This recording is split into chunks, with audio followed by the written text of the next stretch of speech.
피밖에 없네. 살면 살수록 예수님 피밖에 없구나. 이걸 깨달아가는 것 같습니다. 그러니까 알고 믿는 게 아니고 믿고 안다고 하듯이 그 주님의 대속과 십자가의 보혈의 그 의미와 능력을요, 한순간에 깨달은 것 같았지만은 도노돈수 하듯이 깨달은 것 같았지만 살면 살수록 그 깊은 의미를 절감하게 되는 것 같습니다. 그래서 예수님 피밖에 없구나. 우리가 의지할 분이 예수님밖에 없구나. 그분밖에 길이 없구나 하는 것을 깨닫습니다. 그래서 우리 옆 사람에게 한번 우리 축복할까요? 우리 서로 축복하는 관계인데 예수 피만 의지합시다. 한번 축복하시겠습니다.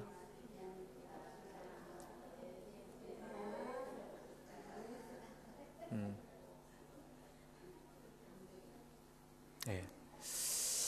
예수 피를 의지해야 됩니다. 네. 그게 살 길입니다. 그 살 길입니다. 13년 전 오늘 저녁 인천공항에서 한 사람이 뉴질랜드행 칼기를 탔습니다. 그리고 2월 5일 아침에 오클랜드 공항에 떨어졌어요. 이달견이라는 사람인데요. 만 13년 이제 되는 날인데 여기 와서 제임스 된 지가 13년 됐습니다. 보면서 그 시간을 그 주관하시고 또 우리 인생을 한 순간 한 찰나도 놓치지 않고요 다스리시는 주님을 요즘 많이 경험하는데 하나님이 가까이 계시더라고요. 모래 속에서 사금을 찾는다고 그러잖아요. 금을 찾는 것처럼 폭풍 가운데 하나님이 함께 계시고 고요한 바다 가운데도 하나님이 함께 계시고요. 하나님이 우리 인생 가운데 가장 가까운 데 계신다. 하나님의 이 타임을 컨트롤하신 능력은 참으로 위대합니다. 우리가 우연이 아닌가라고 생각하는 모든 현상들이요 하나님의 섭리 가운데 있음을 우리는 압니다. 그리고 책을 하나 봐도 그렇고요 사람 하나 만나도 그렇고 어떤 거든지 간에 가만히 돌아보면요 하나님의 깊은 섭리하심이 있더라고요. 위기 가운데서 구출하시고 구속하시고 우리가 하나님을 구원자다 예수님을 메시아다 이렇게 부르잖아요. 그는 우리 죄를 용서하시고 우리를 구속하셨다는 것만 믿으면 50점밖에 안 되죠.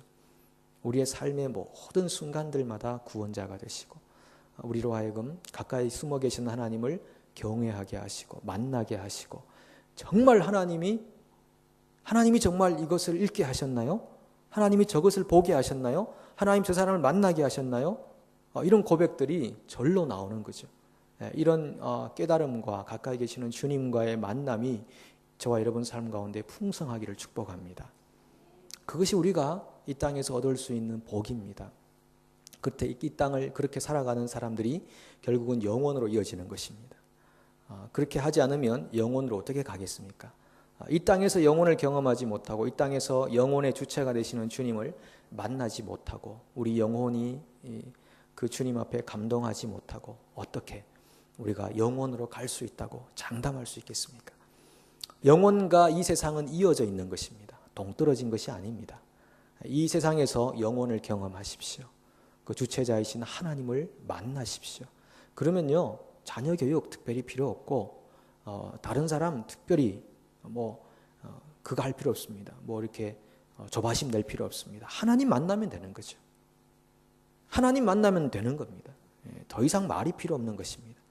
그래서 우리 각자가 하나님을 만나야 되고요. 우리 자녀들이 하나님을 만나야 되고 그렇게 되면 굳이 서너 말 대여섯 마디 할 필요 없습니다.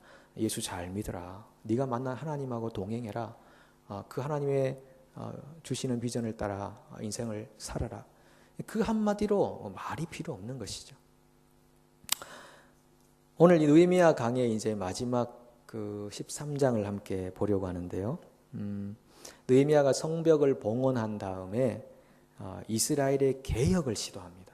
그래서 오늘은 이 제목이 개혁 정신이에요. 개혁이 되지 않으면 안 되겠다라는 것인데 5가지를 개혁합니다. 오늘 읽기는 그 마지막 부분을 읽었지만요. 1절부터 쭉 보면 총 5가지의 개혁이 나와요.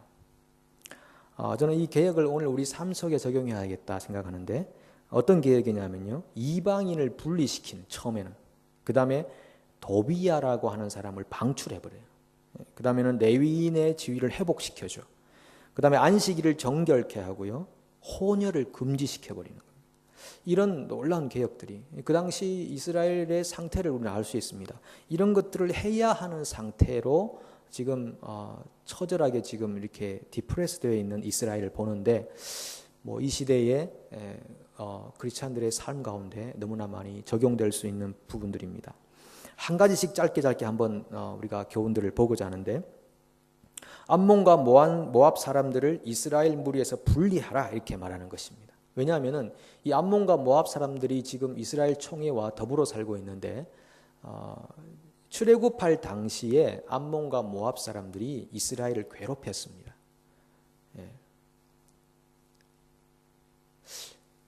사실 암몬과 모압은 이스라엘의 친척들이거든요. 그런데 이스라엘을 괴롭혔습니다.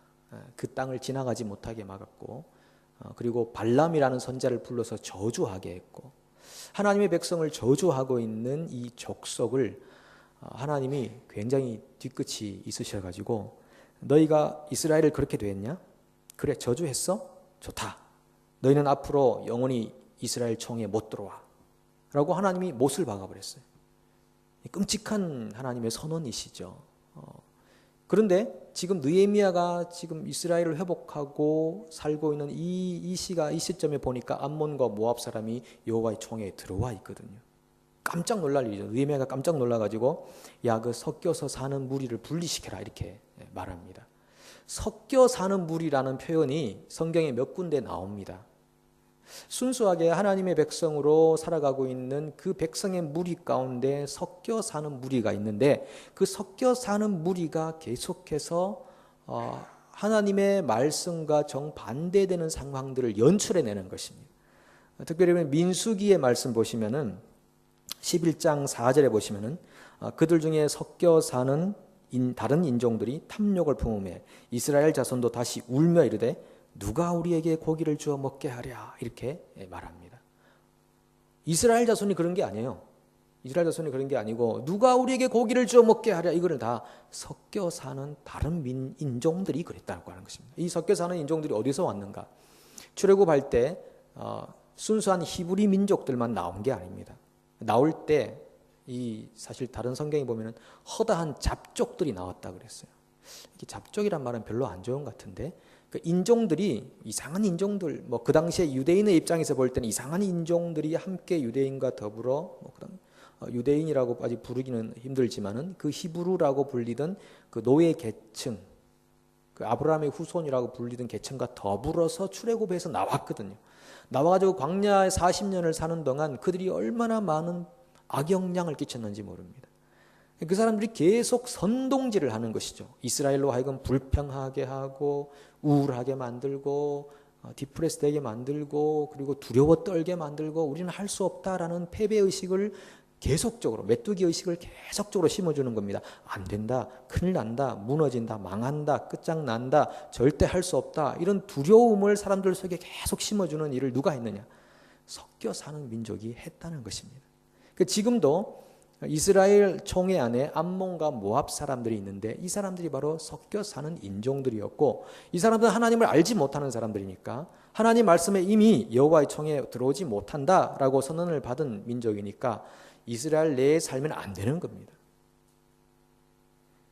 사람은 여러분 말을 통해서 영이 전달되는 것입니다. 구약 성경에 보시면요, 많은 경우에 그 사람의 말과 언어와 고백이 그 사람의 신앙을 입증해 주는 것입니다. 그래서 영이라는 것을 단순히 허공에 떠다니는 것으로 생각하시면 안 됩니다. 영이라는 것은 언어의 옷을 입고 세상 안에 나타나는 것입니다. 예수님께서 말씀이 육신이 되어 이 땅에 거하심에 우리가 그 영광을 보니 아버지의 독생자의 영광이요, 하나님의 말씀이 육신을 입어 이 땅에 오셔서 그분의 입에서 나오는 말씀이 생명이었고 영이었다라고 하는 것입니다. 오늘 내가 고백하고 말하고 있는 그 말이 과연 영적인가, 아니면은 정말 불안과 두려움을, 초조함을 만들어내는 말인가, 그것에 따라서 우리가 정말 여호와의 총회에 들어가는 사람들인가 아니면 암몬과 모압 같은 사람들인가를 결정해 준다는 것입니다. 그래서 느헤미야가 분리시켜라. 거룩이죠.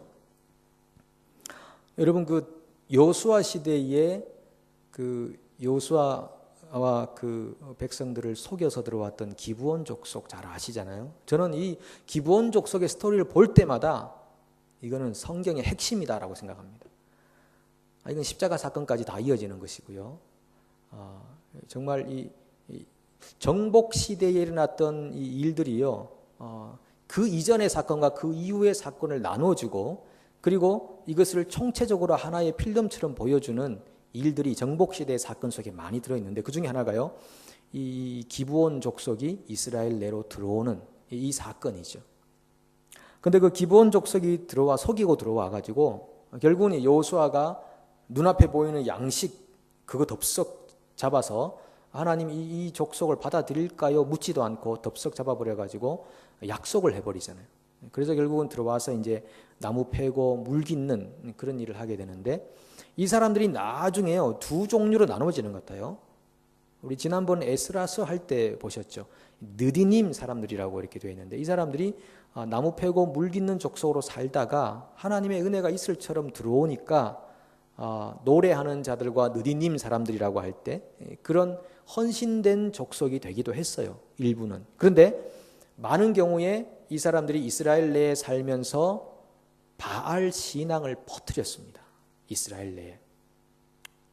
이 사고라는 것은 이렇게 흐르거든요. 사람은 전도체잖아요. 전도체. 통하게 되어 있잖아요. 그러니까 이 사고라는 것이 사람을 통해 흐르고 사고가 자기를 지배하게 되고 그 사고가 다른 사람에게 영향을 미치게 되거든요.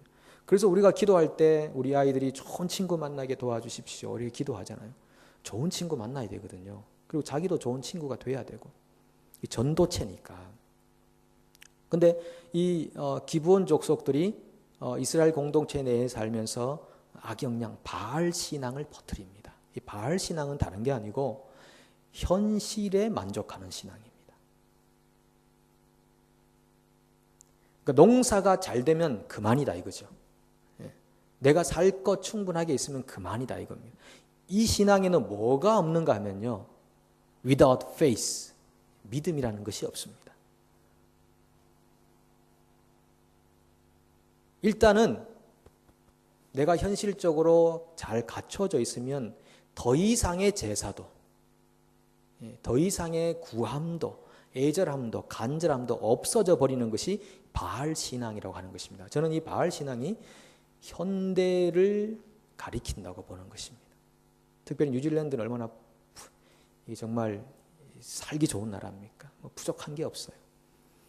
요즘 그 요한복음 우리가 묵상하고 있는데 요한복음 묵상하면 요한복음 말씀 저는 너무너무 좋은데 예수님께서 막 예수님의 말씀이 얼마나 그 속에 많이 들어있습니까? 예수님의 음성이 막 우리 가운데 들려오지 않습니까?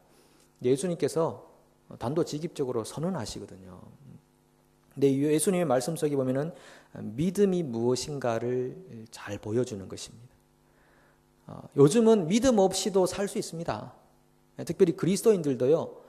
굳이 믿음 발휘하지 않아도 다 살 수 있어요. 뭐 손만 뻗으면 먹을 거 있고 냉장고 열면 먹을 거 있고 아프면 병원 가면 되고 뭐 아쉬운 것 없잖아요. 차 타고 다니고 그리고 뭐 내가 하고 싶은 말 다 하고 하고 싶은 행동 다 하고 그렇게 해도 아무 문제가 없어요. 아쉬운 게 없다니까요. 그러니까 믿음이라는 것을 굳이 사용하지 않아도 돼. 그래서 믿음 그러면 대충 믿음은 그래 예수님이 돌아가셨지 나를 위해서 죽으셨지 그래 난 그걸 믿어. 이건 제가 그랬잖아요. 50점밖에 안 된다고요. 이건 그 근본적인 믿음. 근데 그 믿음이 정말 내 일상의 삶 가운데서 얼마나 많이 적용되는가 봐야 되는데 이 바알 신앙에 물든 사람 이 세대는요 믿음을 굳이 활용하지 않습니다. 아주 뭐 느슨하게 살아가도 전혀 문제가 없이 살아가는 그런 세상이 되는 거죠. 그래서 제가 이 믿음이 굉장히 쉬운 일 같은데 잘 안 된다 하는 것을 말씀드리는 겁니다. 우리가 가난하고 궁핍하고 그리고 의료시설이 잘 안 돼 있고 낙후된 세상일수록요 믿음이 생기는 것입니다. 예수님이 하신 말씀은 다 진리잖아요. 가난한 자가 복이 있나니 천국이 너희 것입니다. 가난한 사람들에게 왜 믿음이 필요합니까? 믿음이 없이는 살아갈 수가 없거든요. 하나님 오늘 저 독에 그 쌀이 없는데 어떻게 살까요? 하늘을 바라볼 수밖에 없거든요. 근데 쌀이 다 있는데 뭘 믿어요? 그냥 쌀 퍼서 먹으면 되지. 그러니까 이 세상에서 믿음을 본다는 것은 굉장히 어려운 것입니다. 인자가 올 때에 세상에서 믿음을 보겠느냐? 믿지 않아도 살아갈 수 있는 세상이기 때문에 그런 거죠. 그래서 믿음은요, 어떤 신념도 아니고 고집도 아니고 어떤 스스로 체면, 그것도 아닌 거죠. 그래서 믿음은 요즘 세상 사람들에게는요, 거추장스럽고요, 너저분하고 시시하고 궁상맞고 비호감적인 것입니다. 이런 단어들은 영어로 번역할 때 굉장히 어려울 것 같습니다. 거추장스럽고 너저분하고 시시하고 궁상맞고 비호감적이고, 믿는다라고 할 때 사람들이요, 그거 좀 굉장히 불쾌하게 생각합니다. 뭘 자꾸 믿는다고 그러냐고, 손에 잡히고 눈으로 보면 되지, 이렇게 생각하거든요. 그러니까 믿음이 결코 쉬운 게 아닙니다. 위로부터 나지 않으면, 아버지께서 내게 보내주시 않으면 누구든 내게로 올 자가 없다. 믿음은요, 아버지께로부터 받아야 되기도 하지만, 믿음은 들음에서 나며 들음은 그리스도의 말씀으로 말미암았느니라. 믿음은 자꾸 들어서 나야 되는 거죠. 근데 이 믿음의 나는 그 시간들을 스스로 막아버리는 거죠. 믿음이 생기지 못하도록 스스로 울타리를 가둬버리는 것입니다. 그것이 바로 바알 신앙의 영향이고 이스라엘이 실패했던 근본적인 영향입니다. 그래서 어쨌든 풍요만을 바라봤던 그런 세상이었습니다. 예수님께서 그렇게 말씀하셨죠. 이 세상에 휘어진 들판을 보는데 그 들판 속에 가라지와 알곡이 다 같이 이렇게 있는데 가라지를 뽑아야 되겠느냐? 아니, 놔둬라. 가라지 놔뒀다가 나중에 그 타작할 때 그때 가라지와 알곡이 나눠지니까 놔두라, 이렇게 말씀하시는 것을 보게 됩니다. 이 가시적인 교회는요, 불완전합니다. 불완전합니다. 우리는 구원의 확신이 있습니다. 물론 모두가 구원의 확신이 있습니다. 하나님 우리를 구원하셨다. 그러나 한 가지 그 이면에 저를 포함해서 모두가 내가 가라지이진 않은가, 긴장성이 우리에게 필요하다고 하는 것입니다. 내가 추수할 때에 정말 알곡으로 주님과 영생의 관계에 들어가겠는가 생각해 보자는 것입니다. 그런 긴장성이 떨어지는 순간부터 어떤 의미에서는 세속적이 되는 것입니다. 여러분, 주님을 정말 믿으십니까? 뭘 믿으십니까? 없는 것을 있는 것 같이 부르시는 주님을 믿으십니까? 아브라함이 하나님께서 오라 하셨을 때 그가 그래, 내가 나가면 뭐 이것도 생기고 저것도 생기고 다 생길 거야, 그가 알고 갔을까요? 전혀 없었습니다. 전혀 없었습니다. 무계획입니다. 아무것도 없습니다. 그런데 하나님 그분만 바라보고 떠났거든요. 그거를 믿음이라고 하는 것입니다. 근데 우리는 요즘 그런 것은 믿음이라고 하지 않습니다. 허무맹랑하다고 생각하는 것입니다. 이 허무맹랑함과 하나님을 향한 신뢰 사이에 긴장관계가 있긴 있습니다. 어떤 면에서는 뭐 정말 허무맹랑한 믿음을 가진 사람도 있죠. 근데 이 허무맹랑과 하나님을 향한 신뢰, 인격을 향한 신뢰라고 하는 이 긴장관계 안에서 우리가 정말 정금 같은 믿음을 연단받아야 되는 것이죠. 그렇지 않으면 교회 아무리 정말 뭐 오래 다녀도요, 안 되더라고요. 안 돼요.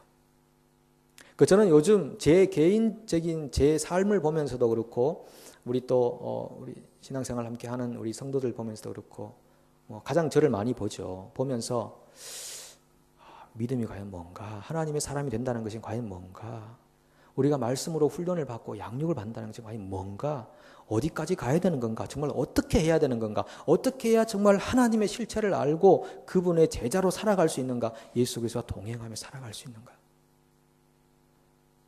이 굉장한 이 총체적인 딜레마 속에 빠져 있는 것입니다. 지금 급속하게 한국 사회 교회가 무너져 내려가고 있잖아요. 우린 실감하지 못하지만요, 정말 급속하게 지금 무너져 내려가고 있습니다. 세속화의 영향이 그렇게 강하게 내려가는데요, 그 안에 나도 포함되어 있다는 사실이죠. 예, 정말 저도 요즘 이렇게 스스로 생각하면서 믿음을 회복하자. 다른 거 아니더라고요. 하나님을 향한 신뢰를 회복하자. 많이 우리가 안다고 될 문제도 아니고요. 이것저것 훈련 많이 받았다고 하는 될 문제도 아니더라고요. 우리 정말 back to God, 하나님에게 다시 돌아가서 믿음을 회복하고 순수한 믿음, 정결한 믿음 회복하고 하나님과 연결되어 살아가는 삶, 거기에 우리 목숨을 걸어야 되고요. 우리 인생을 투자해야 되는 것입니다.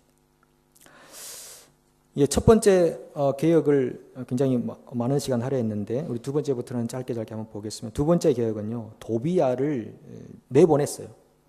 도비야는 느헤미야의 성벽 재건을 핵심적으로 반대했던 인물이거든요. 근데 나중에 알고 보니까 성전 안에 한 방을 떡 차지하고 있는 거예요.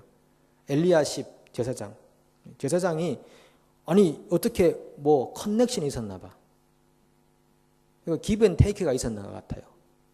이런 걸 우리는 처세술이라고 그러죠. 도비야하고 굳이 척져서 내게 좋을 게 있겠나 이렇게 생각하는 겁니다. 도비야하고 괜히 나쁜 관계 맺어서 우리가 나한테 좋을 게 있겠나, 도비야하고 좋은 관계를 맺자 하고 그 원래는 제사 드릴 곡물 쌓아두는 그 공간인데, 레위인들에게 줄 곡물을 쌓아두는 공간인데 그거 싹 치우고 거기다 도비야 세간들을 다 넣어놓은 겁니다. 그리고 두 사람 간에 뭔가 썸씽이 있는 거죠. 서로가 서로에게 give and take의 인간관계로서의 처세술이 그 안에 들어있는 것입니다. 처세는 굉장히 잘했는데요, 하나님의 눈에는 좋아 보이지 않았습니다. 처세 잘 못해도 됩니다. 하나님 눈에 좋아 보여야 됩니다. 저는 여러분들이 하나님 눈에 좋아 보이는 사람이 되기를 원합니다. 하나님 보시고 주목하여 볼 수 있는 사람이 되기를 원합니다. 인간적인 실패에 상관없습니다. 하나님의 눈에 좋아 보이면 문제 없습니다. 저는 그런 사람 되고 싶고 여러분도 그런 사람 되기를 축복합니다. 그래서 느헤미야가 그것을요 악한 일이라고 규정합니다. 너 악하다. 너 도비야와 함께 하다니 너무 제정신이냐 이겁니다. 그래서 그걸 악한 일로 규정하면서 도비야의 세간을 몽땅 그냥 성전 밖으로 던져버렸어요. 느헤미야 이분요 굉장히 단호한 분입니다. 나중에 보시면 아시겠지만 머리털을 닭털 뽑듯이 생으로 그냥 뽑아버려요. 이거 자꾸 뽑히겠습니까 여러분? 뽑아버린다. 그 정도의 정신이 없으면 개혁이 안 되는 겁니다. 개혁이 안 되죠. 그래서 두 번째 우리 이 부분에서 하나님 눈에 정말 좋아 보이는 사람이 되어야 된다라는 것이고, 세 번째 개혁이 뭐냐면요, 아니 성전 안에 보니까 레위인들이 없어요. 레위인들 어디 갔어? 레위인들 지금 포로에서 돌아와가지고 성벽 재건하고 다시 이스라엘의 영적 부흥을 일으켜야 되는데 레위인들이 없어요. 알고 보니까 백성들이 제대로 곡물의 11조를 가지고 오지 않아가지고 레위인들이 굶주리다 보니까 다 밭으로 나가버렸어요. 아이고 먹고 살자 나도. 그리고 이제 곡괭이 들고 나가서 먹고 사는 거예요. 그러니까 느헤미야가 깜짝 놀랐죠. 그래서 그러면 안 된다. 그리고 다시 레위인들을 불러오고 백성들로 하여금 너희의 곡물의 11조를 가져와서 제사장들을 먹여라. 레위인들을 먹여라. 이러면서 다시 레위인들을 귀속시키고 레위인들이 성전의 일을 맡아서 하도록 회복시키는 이 개혁이 또 한 번 더 일어나는 것입니다. 여러분 그 고린도전서 9장 9절부터 12절에 보면요 이런 말씀이 있어요. 모세 같이 읽어볼까요? 이거는 아까 했는 말씀인데 이제 띄워주시네요. 예, 용서합니다. 그 다음에 9장 9절로 12절 같이 한번 읽어보겠습니다. 모세의 율법에 곡식을 밟아 떠는 소에게 망을 씌우지 말라 기록하였으니 하나님께서 어찌 소들을 위하여 염려하심이냐 오로지 우리를 위하여 말씀하심이 아니냐. 과연 우리를 위하여 기록된 것이니 밭 가는 자는 소망을 가지고 갈며 곡식 떠는 자는 함께 얻을 소망을 가지고 떠는 것이라. 우리가 너희에게 신령한 것을 부렸은즉 너희의 육적인 것을 거두기로 과하다 하겠느냐. 다른 이들도 너희에게 이런 권리를 가졌거든 하물며 우리일까 보냐. 그러나 우리가 이 권리를 쓰지 아니하고 범사에 참는 것은 그리스도의 복음에 아무 장애가 없게 하려 함이로다. 이 구약 성경 말씀을 이제 인용했는데 일하는 소에게 망을 씌우지 말라. 곡식을 떨다 보면 소가 먹고 싶지 않겠습니까? 근데 주인이 일하면서 무슨 곡식까지 먹으려고 그래. 망을 딱 씹어가지고 일하는 동안엔 절대 먹지 마. 그리고 해놓는 게 아니고 일하면서도 배고프면 너도 먹어라. 이렇게 망을 빼주라는 거죠. 이것이 어찌 소들을 위한 말씀이겠느냐라는 것입니다. 이것은 하나님의 나라를 위해 헌신하는 사역자들을 말하는 거다라는 거죠. 그러면서 너희가 사역자들이 영적인 것을 뿌렸으면 육신적인 것을 거두는 것이 당연한 권리가 아니겠느냐라고 사도 바울이 표현하는 것입니다. 그렇지만 사도 바울이 표현하기를 우리는 이 권리를 사용하지 않겠다. 이 사도 바울은 정기적인 후원을 받아 살지 않고 텐트 메이커로 살았잖아요. 직접 자기가 일하면서 수입을 얻어서 살았거든요. 분명히 권리가 있는데 영적인 것을 나눠주고 신령한 것을 나눠주고 그리고 육신적인 것을 받을 수 있는 권리가 있는데 내가 그 권리를 사용하지 않는 이유는 이것이 복음의 장애가 될까 봐 그렇다 이겁니다. 이 말씀의 이면 속에는 뭐가 들어있냐면요. 그때도 참 별난 사람들 많았다라는 뜻이 있는 겁니다. 다시 해석하면 그때도 사도 바울이 만약에 후원을 받고 살았으면은 바울이라는 사람이 말이야 영적으로 저렇게 말씀 전하고 복음 전한다 하면서 사람들에게 후원이나 받고 말이야 먹을 것 챙기고 이런 사람들이 얼마나 많았으면 사도 바울이 피곤해 지쳐가지고 그래 난 절대 그래 안 받고 살겠다 이렇게 하고 복음 전하고 자기가 손으로 손수 일하고 두 배나 힘들지 않았겠습니까? 그런 위대함이 사도 바울 속에 이제 들어 있는 것인데 지금이나 그때나 다 그런 분들이 많이 있어요. 독특한 분들 많이 있는 거죠. 그래서 이 세 번째 개혁 레위인들과 노래하는 자들을 복귀시키는 여기에서는요. 우리가 적용할 수 있는 게 뭐냐면 하나님께 드릴 예물은 반드시 드려야 된다는 것입니다. 그렇지 않으면 하나님의 일에 걸림이 되는 부분들이 많이 있다는 거죠. 그것은 누가 정해주는 게 아니라 하나님과 우리 각자의 관계 안에서 행하는 것입니다. 그렇죠? 네 번째 계획은 안식일의 회복. 예루살렘에서 장사꾼들이 와서 막 장사합니다. 파는 사람이 있고 사는 사람이 있고. 근데 지금 시대와 그때는 다릅니다. 뭐 주일날 뭐 키위교회 가면 카페에서 팔고 우리도 뭐 매점에서 파는데 그거하고는 달라요. 그렇게 같이 생각하면 굉장히 곤란합니다. 그죠? 그 당시에는 안식일이 아직 예수님이 오시기 전이기 때문에 율법의 핵심 부분으로서 일하면 안 되죠. 사고 팔면 안 되는 거예요. 그런데 막 사고 파는 사람이 있었어요. 그래서 느헤미야가 경계를 했습니다. 이거 오면 안 된다. 안식일날 왜 물건을 파느냐. 그런 사람들이 또 와요. 나중에는 또 안 된다고 그러니까 바깥에 자고 있어. 틈만 나면 들어오겠다는 거죠. 그래서 또 느헤미야가 가서 절대 다시는 오지 마라. 이게 경계하고 그 다음부터는 이제 안식일을 지키게 되는데 우리에게 적용할 수 있다면요. 안식일의 정신을 개성하는 것입니다. 안식일이 사람이 안식일을 위해 있는 게 아니고 안식일이 인자를 위해 있다고 그랬습니다. 안식일이 인자를 안식일의 주인이 예수님이다라는 것이죠. 그러면은 안식일의 정신을 개성한다는 것은요. 우리가 하나님 앞에 충성하며 살되 내 공과 또 내 의를 내세우지 말라는 것입니다. 주님께서 우리에게 주신 의로 사는 거지 내 충성으로 사는 거 아니거든요. 그래서 적용한다면 충성하시고 말은 적게 하시고 내 충성 알아달라고 내가 교회를 위해 어떻게 했는지 아느냐고 그러면서부터 연민의 정에 빠지는 거죠. 내가 교회를 위해 어떻게 봉사하고 어떻게 수고하고 어떻게 일했는데 나를 이렇게 대할 수 있는. 그러면 스스로 자기 연민에 빠지기 시작합니다. 목사도 그렇고 그리고 성도들도 마찬가지입니다. 내가 어떻게 교회를 위해 일했는데 내가 지금까지. 그러면서 연민에 빠지면 우울을 함으로 이제 나가는 거죠. 그러면 안 되고 우리가 정말 안식의 정신을 개성해서 안식일의 주인은 주님이시니까 하나님 이 모든 것이 저는 무익한 종이라 해야 할 일을 했을 뿐이고 하나님 내가 의롭게 되는 것은 내 충성 때문에 된 게 아니고 주님이 내게 주신 그 십자가의 의 때문에 내가 의롭게 되는 것입니다. 그리고 충성하고 말은 적게 하고 이렇게 해야 우리의 네 번째 개혁이 이루어지는 것입니다. 마지막 개혁은요. 혼혈 결혼을 개혁한 것입니다. 느헤미야가 가장 엄하게 한 부분인데 유다 사람들이 보니까 아스돗, 모압, 암몬 사람들하고 결혼을 해버렸습니다. 그 결혼해서 자녀가 태어났는데 자녀가 보니까 아스돗 말은 하는데요, 유다 말은 못해. 느헤미야가 기겁을 하는 거죠. 말을 잊어버린다. 이건 끝장인 것입니다. 그래서 느헤미야가 이거 혼혈 족속, 지금 결혼했지만은 무효다. 다 파기시키고 서티피케이트 찢어버리고 보내라 이거죠. 보내라. 정말 쉽지 않은 일이죠. 쉽지 않은 일이죠. 개혁한다는 것은요, 희생과 손해가 각오되지 않으면 개혁은 안 되는 겁니다.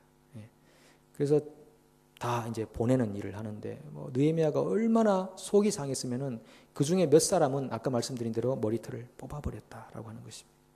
옆에 이제 보이니까 어떻게 네가 그런 일을 할 수 있나? 아마 느헤미야가 보기에 해서는 안 되는 사람이었을 거예요. 정말 이 사람은 안 된다고 했는데 그 사람마저 그 혼혈을 결혼을 해버린 거죠. 나중에 보면 대제사장 엘리야십의 손자의 아들, 그 아들도 혼혈 결혼을 했다. 그래서 그 여인을 그 아들을 자기에게 대해서 떠나보냈다라고 이렇게 표현하는 것입니다. 적용하자면요, 자녀들의 신앙 교육에는 양보가 없다라는 것입니다. 그냥 대충 놔뒀다가는 새 속에 완전히 물들게 된다는 거죠. 자녀들의 신앙 교육에는 부모님이 양보해서는 안 된다는 것입니다. 정말 믿음으로 살아가도록 하는 데에는 양보가 없다. 어떤 것도 그 믿음을 방해하지 못하도록 할 필요가 있다라는 것입니다. 그러나 아이들을 노엽게 해서가 아니라 정말 그리스도의 사랑과 훈육으로서 그렇게 아이들을 신앙 교육하는 것이 우리에게 정말 필요한 개혁 중의 개혁이다라는 것입니다. 왜냐하면 자녀 세대가 없으면 끝나는 겁니다. 그래서 느헤미야가 기겁을 하고 개혁의 마지막에서 이런 강력한 개혁을 추구하는 것을 보게 됩니다. 5가지의 개혁으로서 이 느헤미야서가 이제 끝을 맺게 되는데, 여러분 근데 생각해 보시죠. 저는 생각해 보니까요, 하나님이 이 지경이 되도록 왜 가만히 두고 계셨나라고 하는 것입니다. 아니 도대체 이 지경이 되도록 이 공동체가 이렇게 하나님의 사람인지 세상 사람인지도 알지 못할 정도로 구분도 안 되고 이렇게 섞어버릴 때까지 하나님 뭐 하셨나? 생각해 보면 하나님이요, 우리에게 선택권을 주신다고 생각합니다. 지금도 마찬가지입니다. 우리에게 지성을 주셨고 이성을 주시고 의지를 주셨잖아요. 이게 선택하도록 주시는 겁니다. 하나님의 그 고귀한 인격으로서는 하나님은 충분히 그럴 수 있는 분입니다. 그런데 이것이 우리가 올바른 선택을 하지 않고 지나서 어느 순간에 무너져 버리는 것입니다. 이게 쌓이면 무너져 버리는 것입니다. 그래서 느헤미야가 개혁을 하지 않을 수가 없었습니다. 그나마 느헤미야의 개혁으로 말미암아 이 이스라엘 공동체가 또 몇 년을 흘러갑니다. 그렇게 유지되어 갑니다. 근데 그 후에 또 느헤미야와 같은 사람이 없어지면 또 그렇게 되는 것입니다. 5가지의 계획인데요, 제가 종합해서 짧게 적용해 보면요, 첫째로 믿음으로 사는 교회를 만들자. 믿음을 훈련하는 것입니다. 둘째, 도비야 같은 사람들 정말 안 된다. 타협해서는 안 된다라는 것입니다. 처세술의 교회가 되면 안 된다라는 것입니다. 인간관계로 얼룩져 있는 교회가 되면 안 된다는 거예요. 정의나 욕심을 십자가에 못 박으라고 하지 않았습니까? 근데 옳고 그름이 중요한 것이지 좋은 게 좋은 거다, 그건 세속적인 거예요. 좋은 게 좋은 게 아니라 옳은 게 좋은 것입니다. 옳은 게 좋은 것이에요. 세 번째는 하나님께 드릴 것은 반드시 드리자. 네 번째는 충성하고 말을 적게 하자.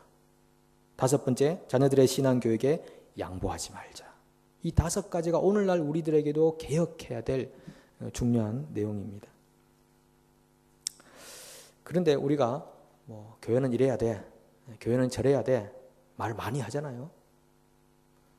목회자니까 저는 더더욱 말을 하고, 우리 성도들도 교회는 이래야 돼, 교회는 저래야 돼, 나름대로의 시각이 얼마나 많은지 모릅니다. 전부 자기의 퍼스펙티브를 가지고 교회는 이래야 돼, 교회는 저래야 돼. 영국 종교개혁사를 쓴 버네트라는 분이 계십니다. 이분에게 톰슨이라는 아들이 있었어요. 이 방탕한 아들이었어요. 근데 어느 날 아침에 이 아버지가 막 고민하고 방황하는 아들의 모습을 보는데 아들이 오늘 굉장히 좀 진지하게 보여서 물었습니다. 야, 너한테 무슨 일 있냐? 뭐 때문에 이렇게 고민하냐? 라고 물으니까 이 아들이 차분하게 말하는 겁니다. 아버지, 저는 지금 아버지가 썼던 영국의 종교개혁사보다 더 중대하고 더 간절한 것을 지금 생각하고 있습니다. 그래? 그게 뭐냐? 제 자신의 개혁입니다. 아, 그래? 네가 그런 말을 하니까 참 의외다. 어쨌든 네가 그런 말을 하는 것으로 난 참 기쁘다. 아버지가 그냥 건성으로 하는 줄 알았어요. 그래, 참 기쁘다라고 하니까 이 아들이 아버지도 저를 안 믿으시는군요.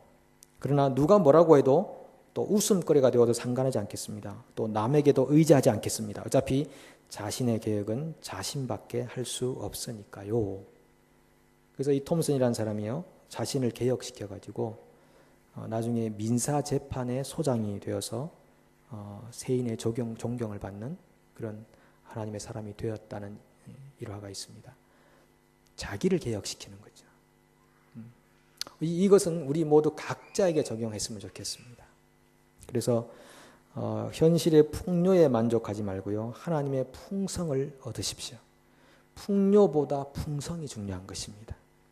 그래서 하나님의 풍성하신 맛보고 그 맛이 날마다 좋아서 천국까지 가서 그 맛보고 누리는 우리 모두가 되어야 하겠습니다. 함께 찬송하고 우리 기도하는 시간 갖겠습니다.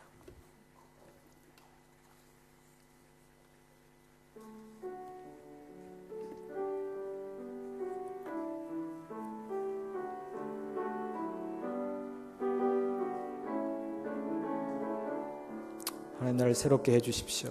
새롭게 하소서 주님, 상한 나의 마음을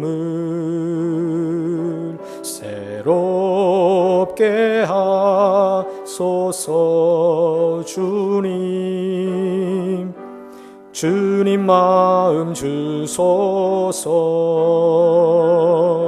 내 안에 있는 모든 것들은 간절히 주님만 원합니다. 주님만 바라는 간절한 나의 마음 주님으로 채우. 다시 한번, 주님 나를 새롭게 해주십시오.